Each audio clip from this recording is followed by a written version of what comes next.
విఘ్నేశ్వర నమః. రామాయణాన్ని చెప్తున్నది చలమలశెట్టి జానకీరాణి. 14,000 మంది రాక్షసుని చంపి లోనికి వస్తున్న రాముణ్ణి చూసి గుహలోంచి సీతాదేవి బయటకు వచ్చింది. అపరిమితమైన సంతోషంతో రాములు వారు యుద్ధం చేయటం మొట్టమొదటిసారిగా చూసింది. ఎంతో వేగంగా బాణాలను విసిరివేస్తూ అంతమంది రాక్షసులు నేల కొరగటం, తలలన్నీ తెగిపడటం చూసి చాలా ఆశ్చర్యంగానూ రాముని వంక చూసి ఎంతో సంతోషంగా ఎదురెళ్ళింది. ఈ విషయాలన్నీ కూడాను దూరా నుంచి ఒక రాక్షసుడు చూస్తున్నాడు. అతని పేరు అకంపనుడు. అతను దూరా నుంచి ముందు 14 మంది రాక్షస సైన్యాధిపతులను చంపేయడం, తర్వాత 14 మందిని చంపిన తర్వాత 14,000 మంది రాక్షసులు కూడా ఏకదాటిగా రాముడు చంపటం చూసి ఈ వార్తని రావణాసురుడు చెప్పటానికని ఆగమేఘాల మీద వెళ్ళాడు. రావణాసురుడి దగ్గరికి వెళ్ళి, రావణ, ఈ విధంగా జరిగింది అంతా కూడాను వివరంగా చెప్పాడు. కొంతమంది ముందుగా శూర్పణఖే వచ్చి చెప్పిందంటారు, కొంతమంది అకంపనుడే చెప్పాడంటారు. ఈ విధంగా ఇద్దరూ కూడా చెప్పారని కొంతమంది అంటారు. రాముడు మన రాక్షసులతోటి యుద్ధం చేశాడు.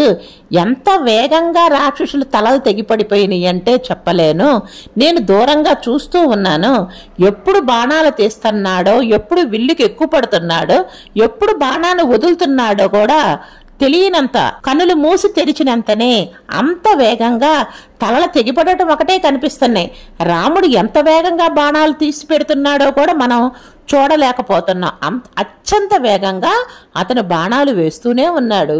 అవి వర్షంలాగా అందరి మీద పడి ఆ రాక్షసుల తలలు తెగిపడతా ఉన్నాయి. శూర్పణఖ కూడా అన్నగారికి చెప్తూ ఉంది, ఏమిటి రక్తం ఏంటి, ఈ విధంగా ఉన్నావేంటి అంటే, అడవిలో నేను 3 చూశాను.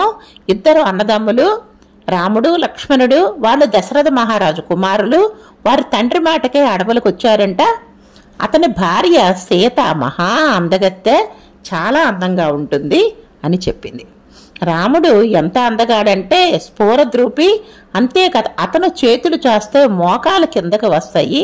అంతటి వర్చస్సు, అంతటి ఒడ్డు పొడుగు గల వ్యక్తి నేను ఎప్పుడు చూడలేదు. అంత అందగాడిని నేను చూడలేదు. ఆ సీత ఎలా ఉందంటే అచ్చం లక్ష్మీదేవిలా ఉంది.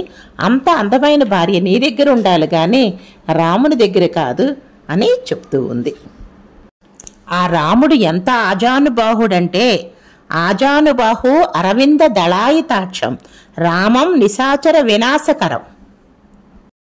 అటువంటి రాముణ్ణి ఓడించాలంటే అతనికి ప్రియాతి ప్రియమైన భార్యని దూరం చేస్తే, అపహరణ నువ్వు చేస్తే భార్య వియోగంతో అతను మరణించవచ్చు, లేదా అతనికి శక్తి తగ్గిపోతుంది. అటువంటి అందమైన స్త్రీ నీ దగ్గర ఉండాలి కానీ రాముని దగ్గర కాదు అని ఎన్నో విధాలుగా. రావణాసురుడికి మానవులంటే చాలా చిన్న చూపు.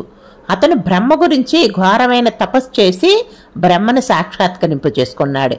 బ్రహ్మదేవుడు నీకే వరం కావాలంటే కిన్నెరి, కింపురుషుడు, దేవతలు అందరి పేర్లు చెప్పాడు. వీళ్ళెవరితో కూడా నాకు మరణం సంభవించకూడదు అన్నాడు. తదాస్తు అన్నాడు. ఒక మానవుల మాటే చెప్పలేదు. ఎందుకంటే మానవులు నన్నేం చేయగలరు, నేను ఎంతో శక్తిమంతుణ్ణి అని గర్వంతో విర్రవీగుతున్నాడు. ఇక బ్రహ్మవరం పొందిన తర్వాత రావణాసురుడికి హద్దులు లేకుండా పోయినాయి. అన్నిటినీ నాశనం చేయడం మొదలుపెట్టి ఏదైనా కావాలనుకుంటే అది తనకు వచ్చేయాలి. అది తనకి లభించలేదనుకోండి దాన్ని నాశనం చేసేవాడు. అంటే తనకి ఇష్టమైంది తను అనుభవించకపోతే మరొకడికి వెళ్ళకూడదు అనే దుర్బుద్ధి కలవాడు రావణాసురుడు. అట్లాగే కుబేరుడి దగ్గర నుంచి పుష్పక విమానాన్ని లాక్కున్నాడు. అలాగే లంకా భవనం కూడాను తాను నిర్మించింది కాదు, కుబేరుని నిర్మించుకుంటే అతనిని బెదిరించి అదిరించి అతని దగ్గర నుంచి లాక్కొచ్చినయ్యే. ఇప్పుడు వీళ్ళిద్దరూ చెప్పిన దానిని బట్టి సీతాదేవిని ఏ విధంగా తెచ్చుకోవాలి తన దగ్గరికి అని అనుకున్నాడు. దీనికోసమని మారీచుడి సహాయం కోసం మారీచుడిని పిలిపించాడు.